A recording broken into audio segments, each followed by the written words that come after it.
if I look into my life and see the sequence of life which have happened, I'm 36 now, years old, but I think I have lived into 3 phases of life.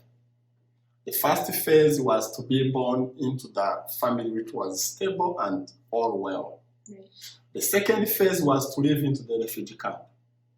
The third one, which I'm living right now, which I call a second chance or second opportunity, is to live in Canada and live in a nice, beautiful home and live in a country where I don't have to fear of what is going on.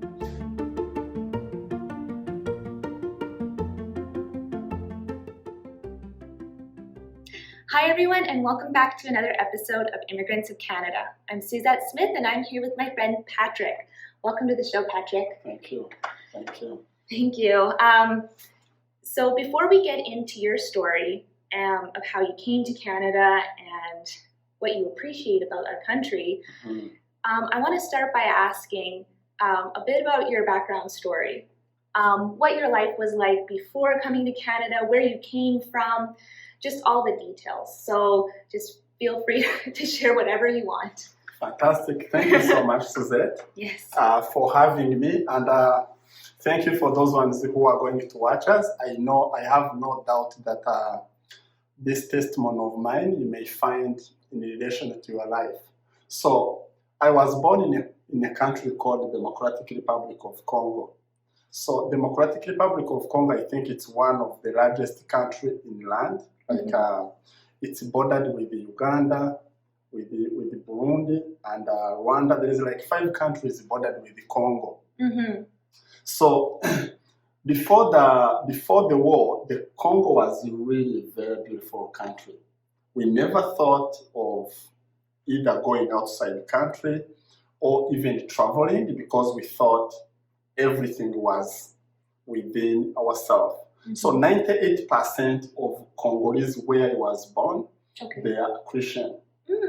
Yeah, so there is the Catholics, there is all other denominations, but all of us were like in the umbrella of Christianity.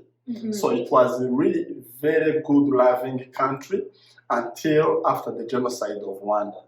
The genocide of Rwanda, just for your own information, more than almost close to 1 million people died because of how they look like. Yeah.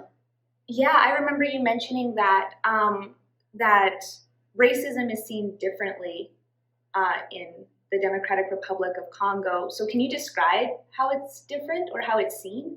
So normally here in North America, I'm a social worker here in Canada.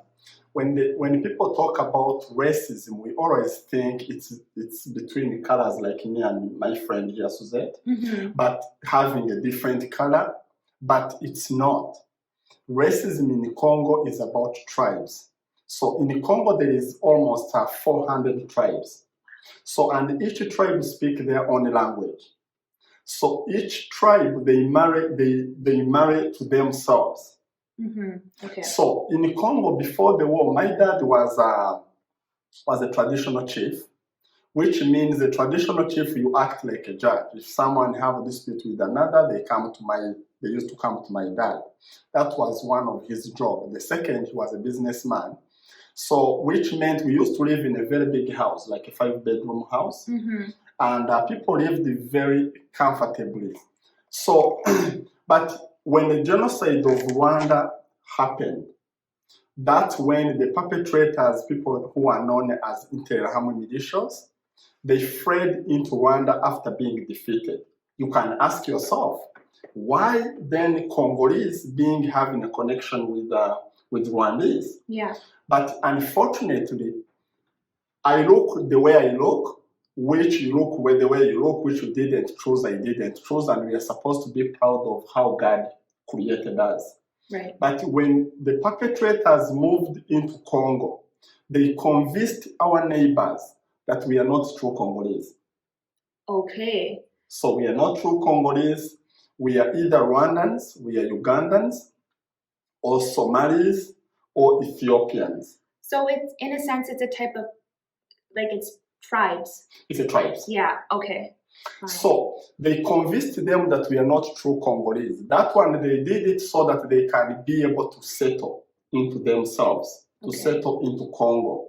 So unfortunately, our tribesmen who are Babembe and Baflero, they accepted the narrative that we as Tutsis, we are not true Congolese. So that's where the discrimination started. Discrimination starting, like they say, a person who is tall like myself or who have the same skin. Unfortunately, all Congolese, they are all black in terms of color. But for them, they have differences which they can give. This one is a Tutsi, this one belongs to this tribe, this one belongs to this tribe. So that's how the problem started in Congo. It started mainly because of genocide of Rwanda. When they reached in the genocide of Rwanda happened in 1994. Before that, Congo was like any other country. We used to have issues like even as we have here, just small ones. But after the genocide, that's when people used to travel and they pick you out of 100. They kill you because of just how you look like. So that's a thing which went on. As a little child, by then I was 13 years old. I was in school. We didn't have any thought of either going anywhere. As my dad was so blessed and the family blessed to own a business and him having being a judge in the area, whom back home we call them traditional chiefs. We lived really on a high average, comparing to other people, which was just a grace from God. So then when this war happened, everything dismantled. The parents started asking us to come back home earlier. Going to school started becoming an issue. And it was just very horrible experience. Wow. So based on that, then, what then happened after that? Yes. So I still remember as if it is almost like yesterday. It was on Wednesday. We had in Congo we have matches, like kids play the games. So that evening by 5 o'clock we had a plan of going to play the soccer. So while we were in a class around 3 p.m., we had a gunshot, but we thought maybe it was either some people just talking or some noise. But around 4, our teacher Francis came inside the class and he was like, "Guys, go home." Was he frantic at all, or was it very calm? For him, he was a little bit, I think as an adult, he was worried, but he didn't want to show us that he's worried. Right. He told us, "Go home." So I remember we moved out. I was with my brother and my sister and other kids whom we used to live in the same neighborhood. It was just a walkable distance. Then we left the school. After leaving the school, after 10, watching our gate just in front of us, on the east of our side, we saw people wearing a big things, like having machetes. Okay, yeah. Having machetes and really yelling out that get them, which by sometime when I sleep, I still feel those voices coming out. And we are like, what can we do? So we ran towards the home. So normally in Africa, we have the homes are fenced. Right. They are fenced. So we came forward going towards the fence. Yeah. When we are going to enter inside, my auntie and her children went outside from our gate, coming out. So the aunt was like, let us leave. And I still remember I asked the aunt, where are we going? He was like, please don't ask many questions, let us leave. So I still had my backpack. I just put the backpack down and we walked just going on the west of our fence, and we moved. We kept on going. After a few kilometers, there was a little bit of a forest. Yeah.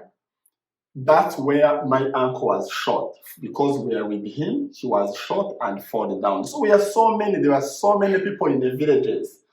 On the down, I could see the villages burning. Because these Interahamwe, when they came in, they joined with other militias called Mai Mai. Then they came just while the fire was coming up. I could just see the blaze. We went inside that forest. By then it was around 6:30, and then the darkness started happening by 6:30. We stayed there until 8 p.m. After 8 p.m., that's what my auntie said, let us keep on going. And I think she had in her sense that let us go until maybe we reach in a place which is much safer. We didn't know where my mom was. We didn't know where my dad was by the time, and two of our siblings.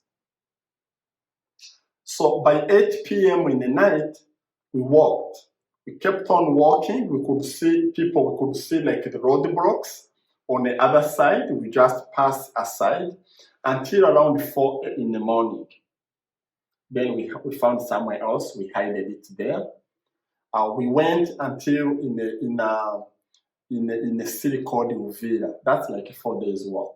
Uvira. Yeah, Uvira. Okay. Yeah, it's just a small suburb in Congo. Many people died in the way. During the way, there is some women who have really moms are really great. Some of them who had a chance to, while they're leaving their houses, they brought some food. My aunt had $200 American. So we are just able to just use that until when we reach Uvira. So that's like a kind of circumstances which happen when we are leaving Congo. So what were you thinking as this was all taking place?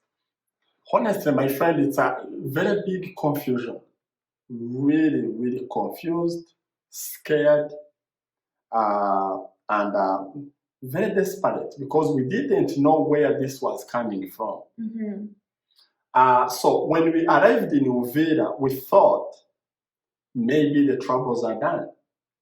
But it was still just the start of nightmare in Congo. So our villages were burnt when we left them. Many people died. Then when we were inside Uvira, I still have, it's on the camera here, this one. It's just, it's a scars from shelling of the guns in Uvira. Oh. We spent in Uvira for 1 month. But within that 1 month, in Uvira also has like 4 tribes which lives in Uvira. But when we arrived there, it was more political in whole. People there believed that we are not true Congolese. Unfortunately, which my great-great-grandfather was born into Congo. And I have been here just in Canada for 12 years. Yeah. But after 5 years, I was Canadian, and anybody who could call me otherwise, I could get offended. But in Congo, unfortunately, you live there for 500 years or 600 years, whatever years they have spent, but it is still, we are regarded as foreigners. That's wild. So how many, you said there were lots of different groups. So how many would you guess?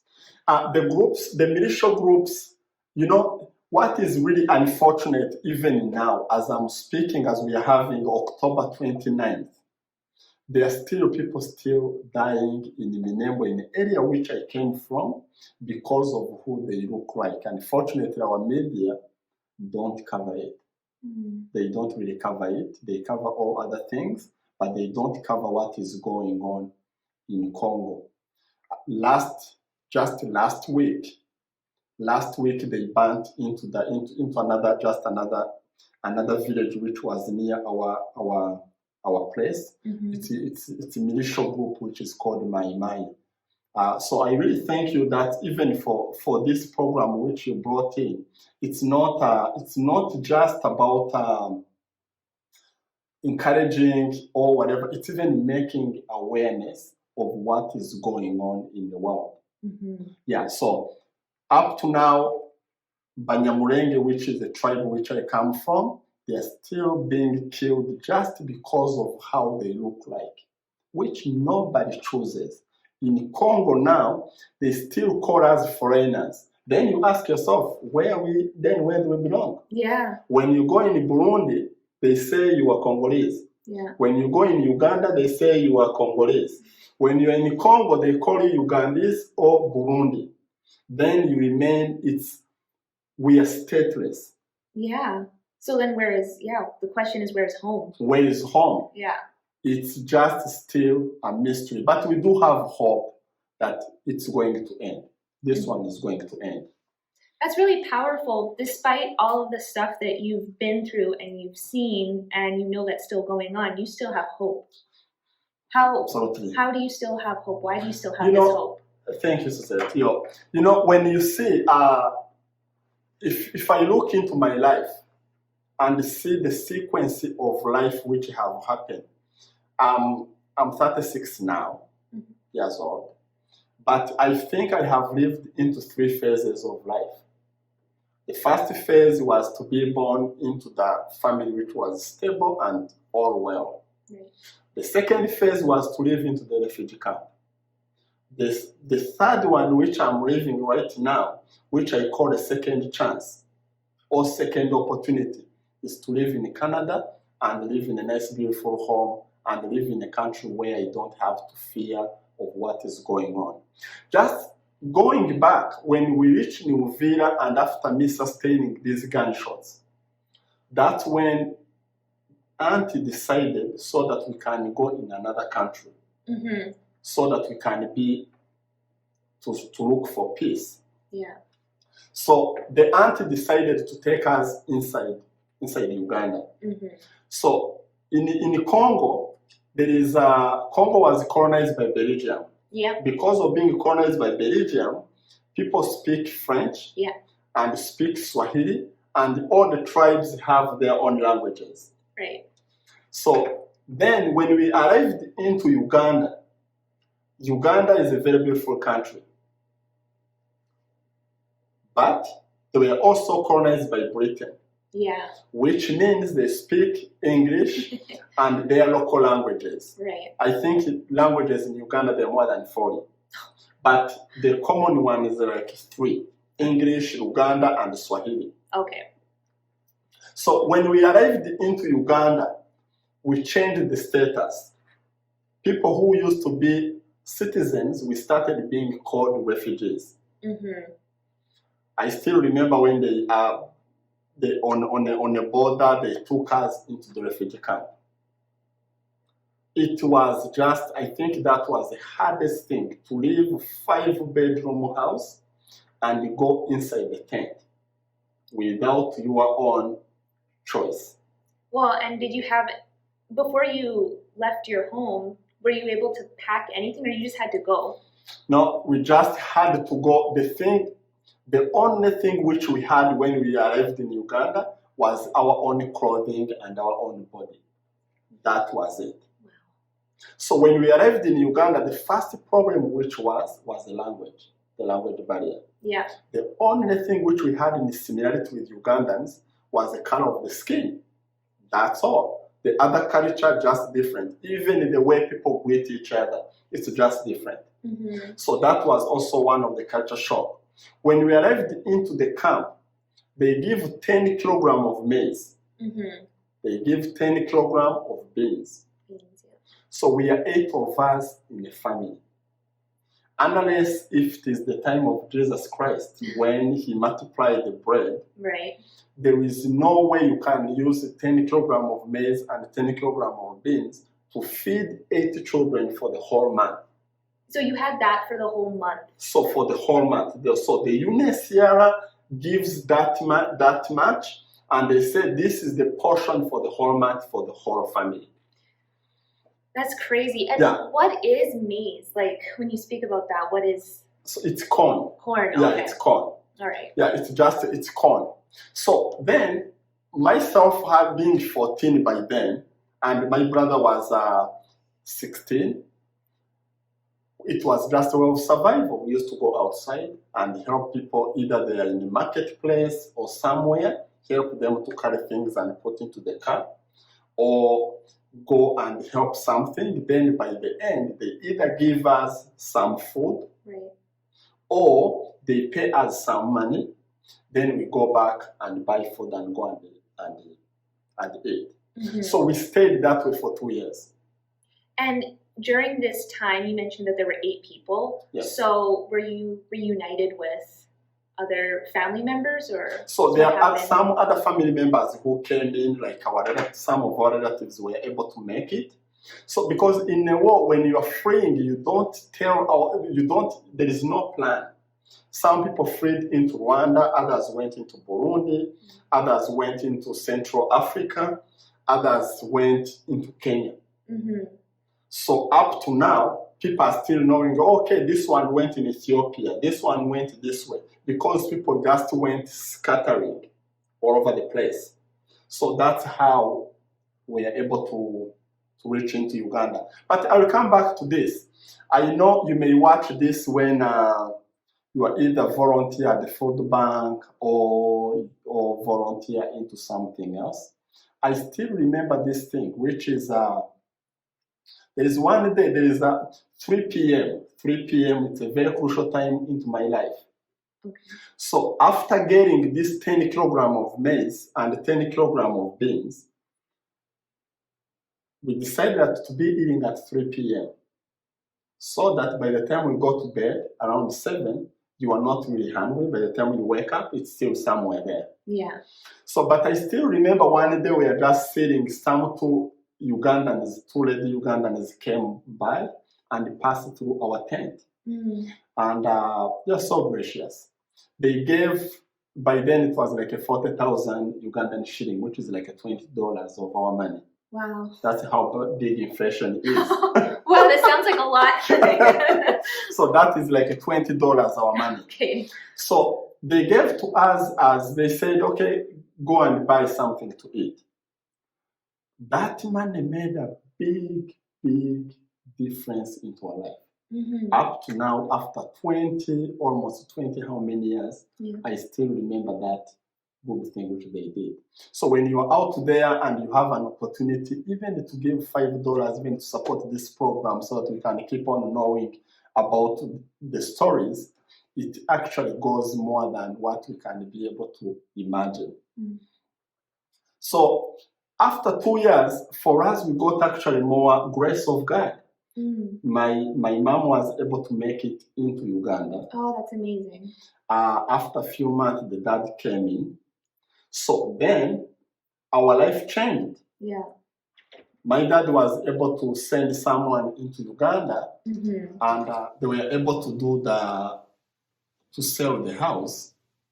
Then after selling the house, they brought the money, and our life really changed in Uganda. We started living like a normal life, actually even more than average.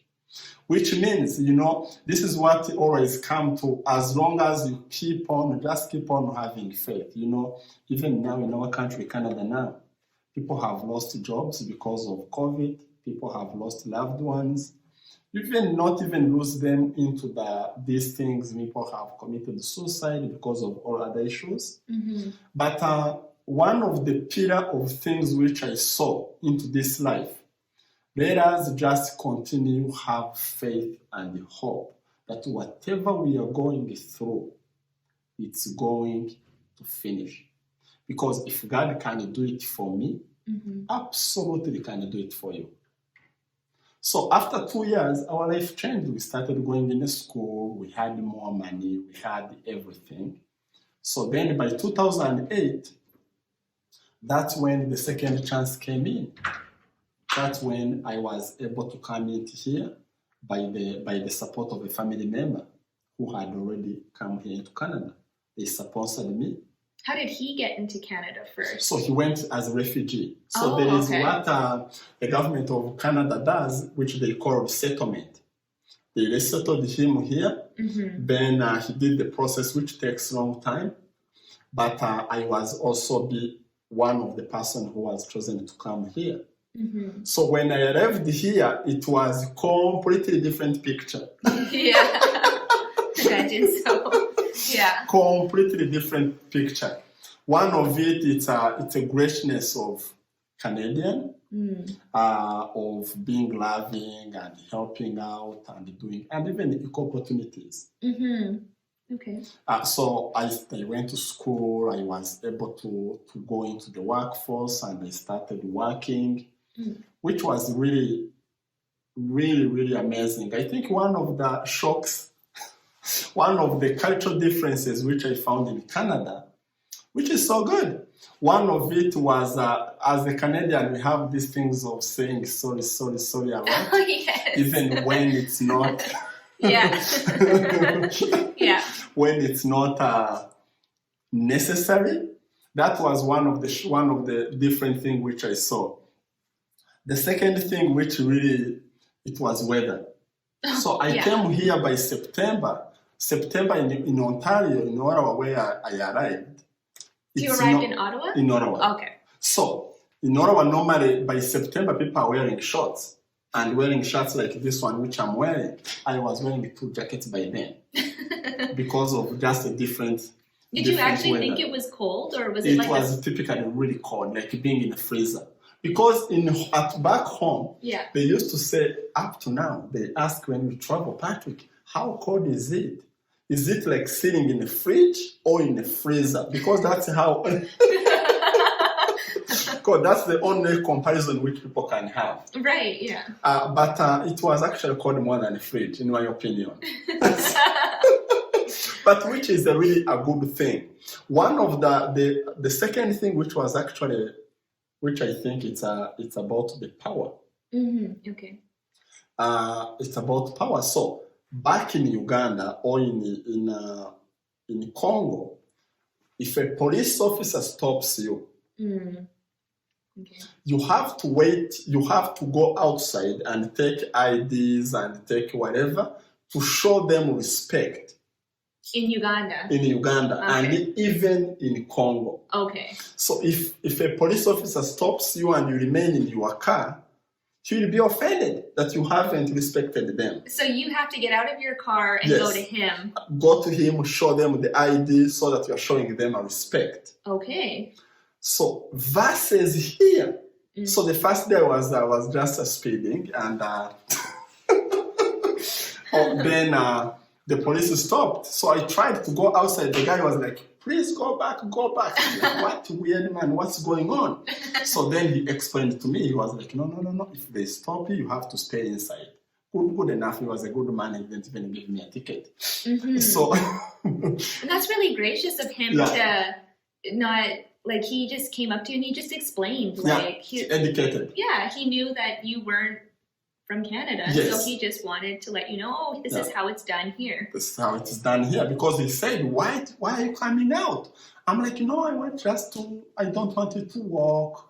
I want to walk to you. He was like, no, please don't do it. I was like, why do you think? Then we had that conversation, but at the end, he educated me that it's not right to do what? To do that. Right. The other thing I think which was really a surprise or culture shock was about the size of the weddings. So we are used with these big weddings, and when I came here, it was a little bit small, and people knew each other, and people need invitation to go into the wedding. Okay. But either in Congo or in Uganda, if you hear the wedding somewhere, you go there and you enjoy the wedding and go back, even if you don't know anybody in there. You can crash the wedding. They don't call it crash. Okay.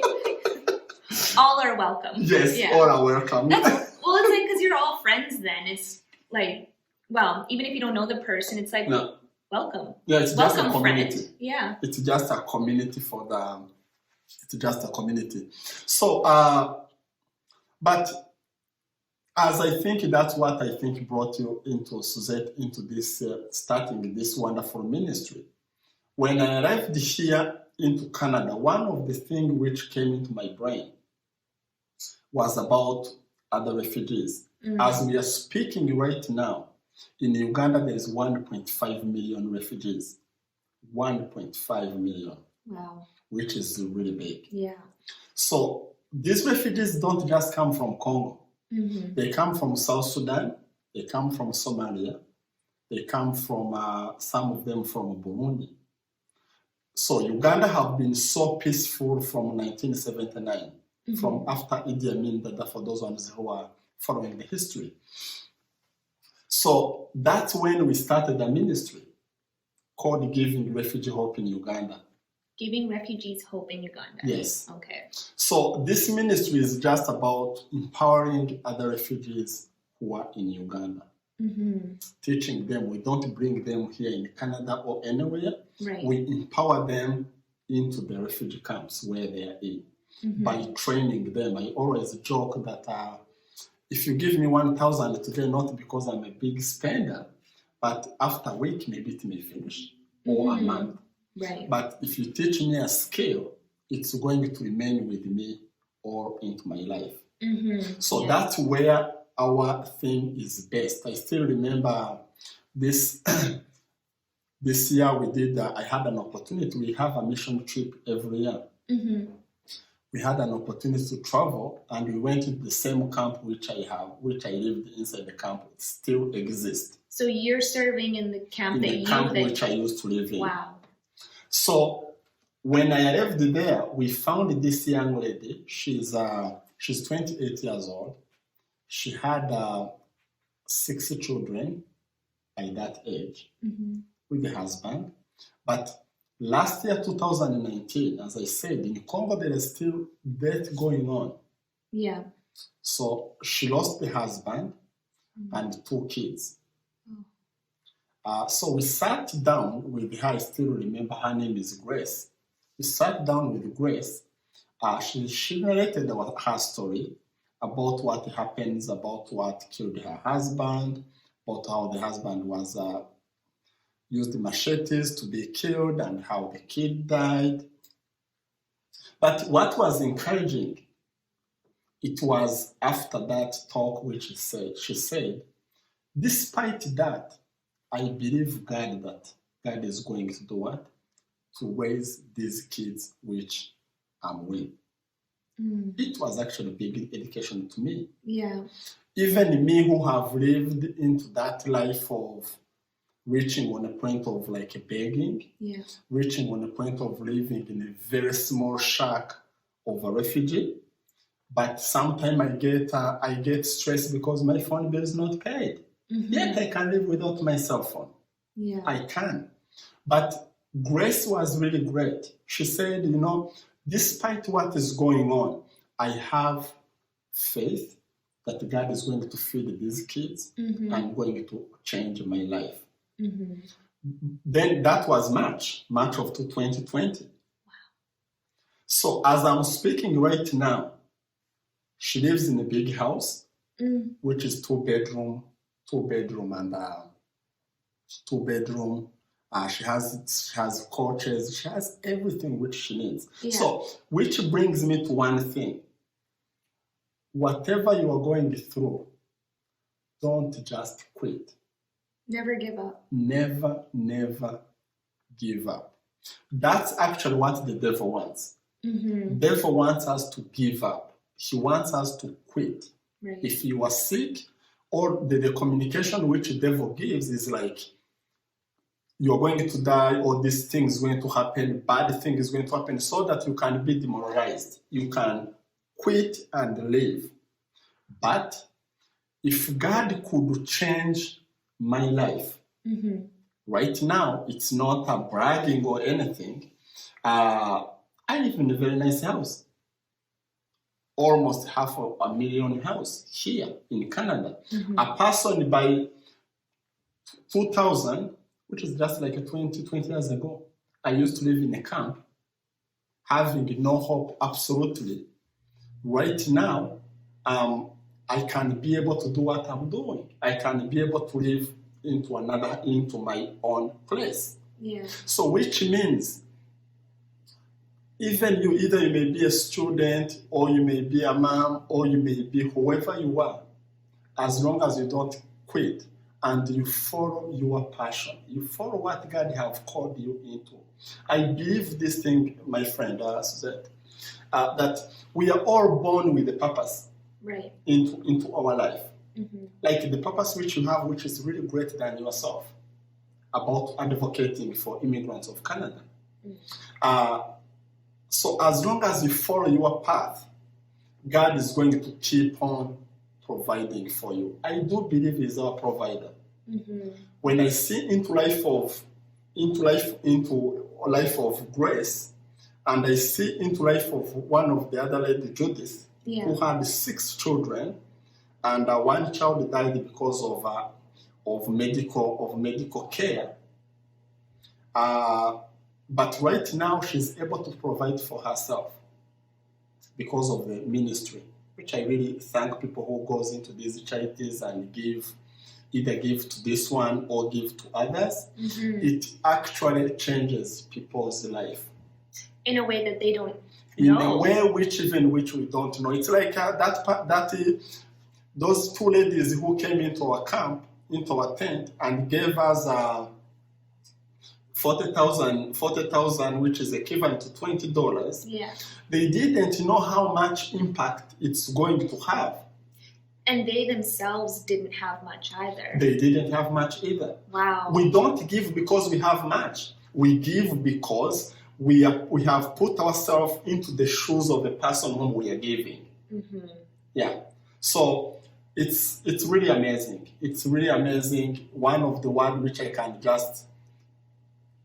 pray every day that a person can have, let us not quit, let us keep on pushing.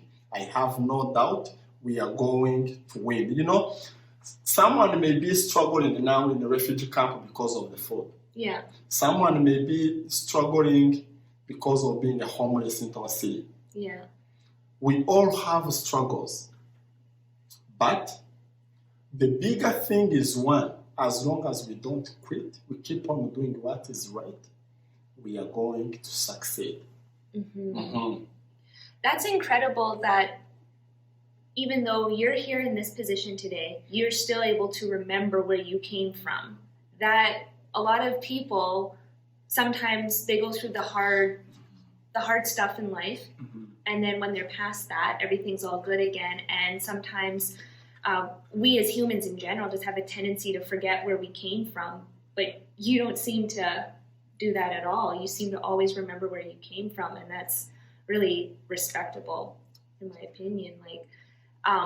And as for your faith, can you talk a little bit more about that faith? Like, how did you keep your faith? Where did the faith, first of all, come from? And how did you keep that faith while being in a refugee camp?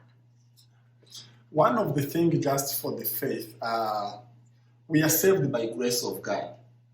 Okay. That's what I believe. The second thing, to keep faith, is to see. If you look into the Bible, there is a lot of miracles which happen. Mm-hmm. But you don't have actually even to read the Bible to see the miracles. You can see into yourself, Mm-hmm. like into myself, Yeah. looking and see, okay, there are people who are on the same age of myself, who are right now have no shoes to wear. Right now, I have more shoes than what I need. Mm-hmm. If I look even health-wise, I'm healthy. It's not because I gave something. It's because of grace of God. Right. So there is really a lot. I always say, even these things which we are doing in refugee camp, like a medical center which is being constructed, the widow center which is being constructed, it's a just give back to the community, which made myself Mm-hmm. and me who I am. Mm-hmm. Even here in Canada, I always, it's really great and really amazing to be into this country. Yeah. You don't know how good it is until maybe you have lived another life. Mm-hmm. I always tell people, like, when I get sick, you call 911 and people show up and you don't even know what is going on. Yeah. They don't charge you the money. They don't do whatever. The government takes care of it. Actually, the people taxes take care of it. Yeah. But in a country like Uganda or in Congo, if you are sick and you have no money, that's it. Yeah. You are done with it. So it's really a lot. When I look into that, that's what brings up my faith. If I look into the kids, into my life, even my children, that's where I see the faith. We have gone through a lot, but it's maybe to have more testimonies for other people who have not gone through, or people who may be going through depression or through anything. So that's what keeps me going, and that's what really strengthened my faith. It's just to look back. There is a tangible reasons or tangible evidence of I have hope even for tomorrow. Yes. And so I want to ask, first of all, about your charity, Giving Refugees Hope in Uganda. So what does that work look like now? You said that you're actually helping and empowering that same refugee camp that you came from. So what's going on now in that? It's actually amazing, really amazing, because one of the things which happens, we are really focused more on empowering women. Unfortunately, in Congo, Uganda, and most of African countries, women don't have a chance like men to go to school. If there is maybe someone has three girls, and one boy, they choose to send one boy into the school, they leave those three. Those are unfortunate ones. Yeah. But at the end, when this war happens, it targets men. Then it leaves women taking care of kids whom they don't have any skill absolutely. Yeah. So that's where the organization came from. By just empowering the widows, by teaching them, like we have 2 programs which is going on right now. Okay. There is one which is a sewing machine. Oh, okay. And another one, it's the hairdresser. I always say that, unfortunately, I'm losing the hair. But for those ones who still have a hair. So hairstyling. Yeah, hairstyling. Yeah, the hairstyling. So then they go into the training for 9 months. After 9 months, some of them join the organization which are existing. Yeah. Others, we give them a package, a sewing machine package. Oh, cool. Or something. We help them to transition into the independency, because we don't want just to keep them around. Yeah. So that's where like Judith now is providing for her kids because of the program. Yeah. Even on that, here in Canada, we have 10 directors coming from all walk of life, businessmen, people who are doctors, people who are like myself, and all of us, we are volunteers. Yeah.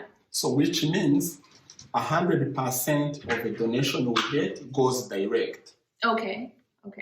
So this year have been really amazing, because we used to rent 2 places. Right now we are constructing their own training center, which we believe by end of November this month that God is going to provide resources for us to finish. Yeah. So then they can be going into their own program. Wow. So really, you're giving people skills. You're giving these women skills to have a life for themselves. Yes. Wow. Yes. That's really amazing too. So it's not that the money is just going towards them, but it's actually helping them in a greater way. Yes. And being able to provide a life for them, whether they stay in Uganda or they do decide to go to another place in the world, they can go. That's really cool. Yeah. Thank you. Thank you. I want also to take an opportunity here to thank people who are following us. I do have no doubt that there are some of them who are donors to this organization. Okay. And even those ones even who donate to other organizations. Keep on doing it, because what you're doing is actually, when I'm invited to talk, they always say, oh, do we want to give to your organization? No, it's not actually my organization. Keep on doing a good thing which you're doing. Mm-hmm. Yeah, if it is donating so that my friend here can keep on doing the work which she's doing, that's really amazing. If you have an opportunity to volunteer into the food bank, yeah, go for it. If also you want to come and join us to empower the refugees, that would be wonderful. So the worst thing is not to do anything. Yeah, right. But as long as you're doing something, then that's great. Yes. Yeah. It doesn't matter where you're doing it at. So we have no rush. A tiny drop can make a huge wave. Yes. Yeah. And so, okay, to wrap up, I just want to ask about Canada. Why are you so appreciative of Canada? You know, one of it is an equal opportunity which they give to everybody. Yeah. You know, the media lies.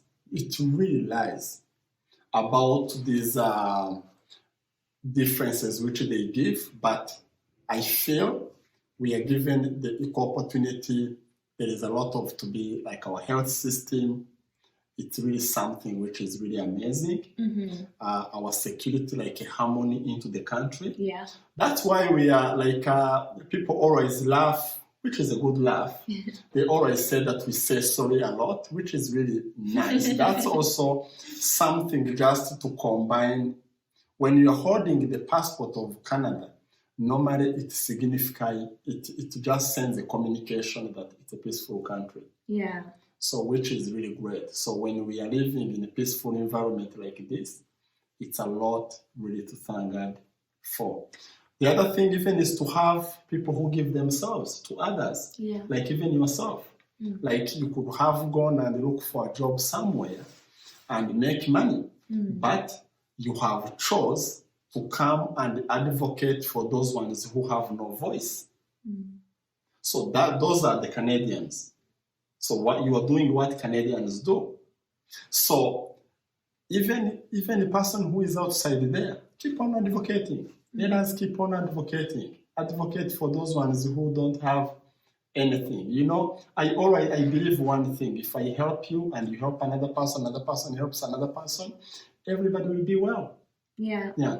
So this is what makes our country, Canada, strong.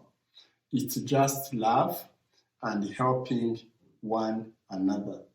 I love that. Canada is just love. Yeah. Yeah. I've never heard Canada described in that way before. I've heard we're friendly. Yeah. I've heard that we're super polite.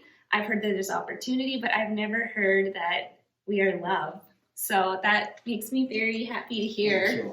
Thank you so much. Well, Patrick, thank you so much for sharing your story and coming on the show today. I really appreciate it. It was super inspiring.